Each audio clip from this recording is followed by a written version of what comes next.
প্রাক্তন মুখ্যমন্ত্রী বুদ্ধদেব ভট্টাচার্যের প্রয়াণে আজ সিপিআইএম ইসলামপুর 1 নম্বর ব্লকের এরিয়া কমিটির পক্ষ থেকে এক শোক মিছিল ইসলামপুর শহর জুড়ে পরিক্রমা করে। মিছিল শেষে ইসলামপুর 1 নম্বর এরিয়া কমিটির পার্টি অফিস চৌরঙ্গি মোড়ে পুষ্পার্ঘ্য নিবেদন করা হয় প্রয়াত মুখ্যমন্ত্রী বুদ্ধদেব ভট্টাচার্যের প্রতিকৃতিতে ও 1 মিনিট নীরবতা পালন করা হয়। এই মিছিল পার্টির কার্যালয়ে চৌরঙ্গি মোড় থেকে শুরু করে ইসলামপুর বাস টার্মিনাস হয়ে পার্ক মোড় হয়ে এই মিছিল পার্টি কার্যালয়ে এসে শেষ হয়। আজ সিপিএম এর বিভিন্ন নেতৃত্ব শোক জ্ঞাপন করেন এবং পুষ্পার্ঘ্য নিবেদন করেন। আজকে আমাদের কমরেড বুদ্ধদেব ভট্টাচার্য পলিট ব্যুরোর সদস্য তথা পশ্চিমবাংলার 11 বারের মুখ্যমন্ত্রী ছিলেন। তিনি গতকাল তার বাসগৃহে 8টা 20-তে তিনি মৃত্যুবরণ করেছেন এবং সেই জন্যই আজকে সারা রাজ্যে আমাদের ইসলামপুরেও কমরেড বুদ্ধদেব ভট্টাচার্যের আজকে শোক মিছিল আমরা পালন করলাম। কমরেড বুদ্ধদেব ভট্টাচার্য আমাদের পার্টি, তিনি একটা আদর্শ এবং নীতি এবং সততার প্রতীক আমাদের পশ্চিমবাংলার মানুষের জননেতা, তাকে আমরা হারিয়েছি। কমরেড বুদ্ধদেব ভট্টাচার্য তিনি সাধারণ একজন মানুষ, মুখ্যমন্ত্রী চলে যাওয়ার পরেও তিনি যেভাবে জীবনযাপন করেছেন, তিনি কোনো সরকারি অনুদান নেওয়ার চেষ্টা করেননি। এমনকি তার মাঝে মাঝে অসুস্থ হতেন, তিনি হসপিটালে নেওয়ার জন্য পার্টি বারে বারে বলতো, কিন্তু তিনি হসপিটালেও যেতে অনীহা প্রকাশ করেছেন। কিন্তু কালকে তিনি বাসগৃহে নিজের বাসে ভবনে তিনি তার মৃত্যুবরণ করেছেন।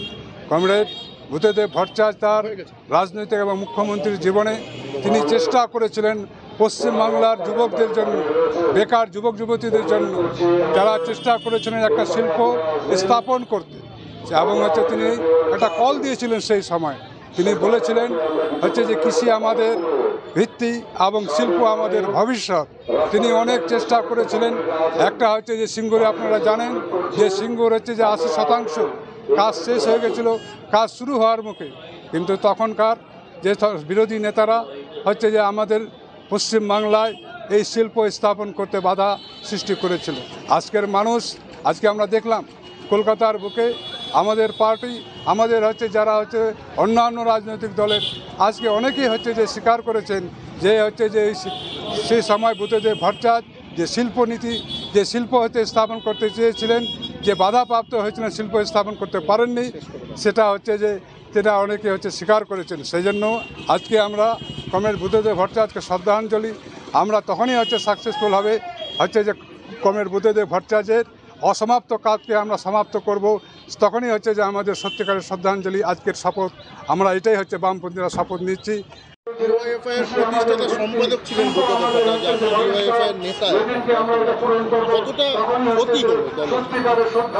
প্রথম কথা যে 1968 সালে যখন একটা প্রচণ্ড মতাদর্শগত বিতর্ক একটা চলছিল এই দেশের বিভিন্ন বামপন্থী দলগুলোর মধ্যে, যুব সংগঠনের মধ্যে, তখন 1968 সালে কমরেড দীনেশ মজুমদার এবং বুদ্ধদেব ভট্টাচার্যের নেতৃত্বে ডিওয়াইএফআই, তখন ডিওয়াইএফ আমাদের রাজ্যে প্রতিষ্ঠিত হয় 68 সালে। তার প্রথম সম্পাদক ছিলেন কমরেড বুদ্ধদেব ভট্টাচার্য এবং সভাপতি ছিলেন কমরেড দীনেশ মজুমদার। তার উত্তরাধিকার সেই একটা বিপ্লবী যুব সংগঠন ডিওয়াইএফ, পরবর্তীতে 1980 সালে সর্বভারতীয় রূপ নেয়, ডিওয়াইএফআই হয়। তার একজন কর্মী হিসাবে কমরেড বুদ্ধদেব ভট্টাচার্য আমাদের গোটা দেশে ডিওয়াইএফআইয়ের কর্মীদের কাছে একজন আদর্শ, যার দেখানো পথে আমরা পথ চলছি। এবং আপনারা জানেন যে একটা যুব সংগঠনের যদি মতাদর্শ না থাকে, তাহলে একটা যুব সংগঠন সে কোনো বাস্তবিক দাবি নিয়ে, সত্যিকারের সমস্যা নিয়ে আন্দোলন করতে গেলেও তার যদি মতাদর্শ না থাকে, সে যুব সংগঠন যেহেতু তরুণদের সংগঠন, সেই সংগঠন কিন্তু দিকভ্রষ্ট হতে পারে, পথভ্রষ্ট হতে পারে, বিপথে চালিত হতে পারে। তাই এই যে যুব সংগঠনের জন্য মতাদর্শ একটা অত্যন্ত গুরুত্বপূর্ণ দিক, এবং কমরেড বুদ্ধদেব ভট্টাচার্য সেই মতাদর্শকে সবসময় সামনে রেখে যুবদেরকে এগিয়ে যাওয়ার জন্য উদ্বুদ্ধ করতেন। আমরা অনেক ক্লাস করেছি তার কাছে, বহু শিক্ষা, এবং শুধু একটা দুটো ক্লাসের মাধ্যমে তো শিক্ষা লাভ হয় না, প্রতিদিনের কাজের মধ্য দিয়ে যে অভিজ্ঞতা, তাতে আমরা শিক্ষা লাভ করি। আজকে আমরা যেখানে দাঁড়িয়ে এই কর্মসূচি আমরা তাকে শ্রদ্ধা জানাচ্ছি। এখানে বহুদিন আগে এই অফিসটা একটা আমাদের ডিওয়াইএফের অফিস ছিল। আমি শুনেছি আমাদের প্রাক্তন নেতৃত্বদের কাছে কমরেড বুদ্ধদেব ভট্টাচার্য ডিওয়াইএফের সম্পাদক থাকাকালীন বহুবার এসছেন, এই অফিসে বসেছেন। তারপরে অফিসের চেহারা ধীরে ধীরে একটু হলেও পাল্টেছে, খুব সামান্য একটা দেওয়াল উঠেছে, কিন্তু বুদ্ধদেব ভট্টাচার্য বহুবার এসেছেন। আমরা যে দাবি নিয়ে যে লড়াইটা আমরা করি, সবার শিক্ষা এবং সবার কাজের দাবিতে লড়াই, এই লড়াইকেই তো বুদ্ধদেব ভট্টাচার্য শুধু যুব সংগঠনের নেতা থাকাকালীন শুধু এগিয়ে নিয়ে গেছেন তা নয়। তিনি যখন পরবর্তীতে উপমুখ্যমন্ত্রী হয়েছেন, তিনি যখন তথ্য সংস্কৃতি দপ্তরের মন্ত্রী ছিলেন, রাজ্যের শিক্ষা সংস্কৃতিকে এগিয়ে নিয়ে যাওয়ার ক্ষেত্রে তার ভীষণ অবদান, দারুণ অবদান। পরবর্তীতে উপমুখ্যমন্ত্রী এবং মুখ্যমন্ত্রী, তিনি তো বলেছিলেন কৃষি আমাদের ভিত্তি, শিল্প আমাদের ভবিষ্যৎ।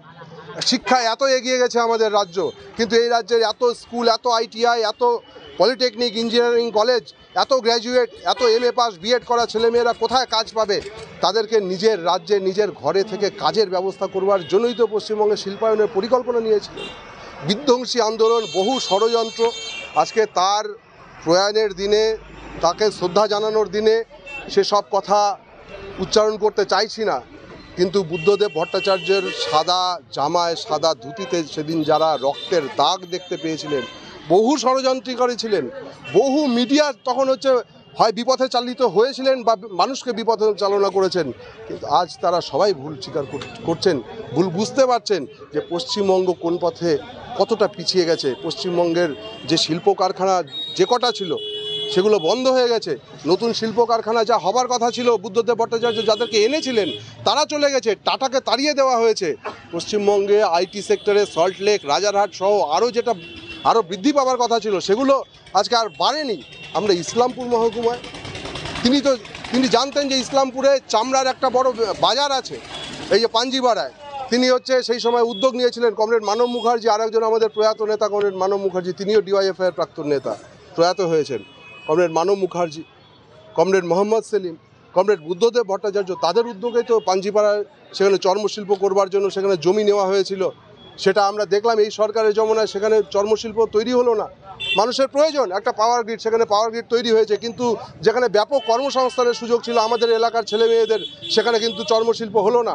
আমাদের পাশে শ্রীকৃষ্ণপুরে যেখানে শিল্প তালুক, তিনি চেয়েছিলেন কমরেড বুদ্ধদেব ভট্টাচার্য যে এলাকার ছেলেমেয়েরা ছোট ছোট শিল্প হলেও সেখানে কাজের ব্যবস্থা হবে, তারা নিজের বাড়িতে থেকে কাজ করতে পারবে। আজকে আমরা দেখছি লক্ষ লক্ষ পরিযায়ী শ্রমিক আমাদের রাজ্য ছেড়ে, তারা শিক্ষিত বেকার যুবক, তারা কাজ ছেড়ে তারা কাজের আশায় চলে যাচ্ছেন বিভিন্ন রাজ্যে।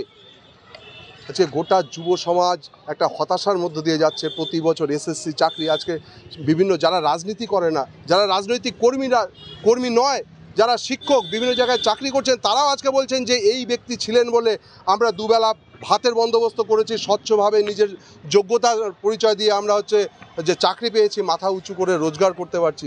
আজকে গোটা রাজ্যের মানুষ কমরেড বুদ্ধদেব ভট্টাচার্যকে স্মরণ করছে, আমরা স্মরণ করছি, আমরা ব্যথিত, আমরা দুঃখিত, আমরা কষ্ট পাচ্ছি। আমরা আমাদের অভিভাবককে হারিয়েছি, কিন্তু যে স্বপ্ন বুদ্ধদেব ভট্টাচার্য দেখিয়েছেন, যে স্বপ্ন শিল্পায়নের স্বপ্ন বুদ্ধদেব ভট্টাচার্য দেখিয়েছেন, সেই স্বপ্নের পথে পশ্চিমবঙ্গকে এগিয়ে নিয়ে যাওয়ার ক্ষেত্রে জান কবুল লড়াই ডিওয়াইএফআই করবে, জান কবুল লড়াই লাল ঝান্ডা আগামীতে করবে।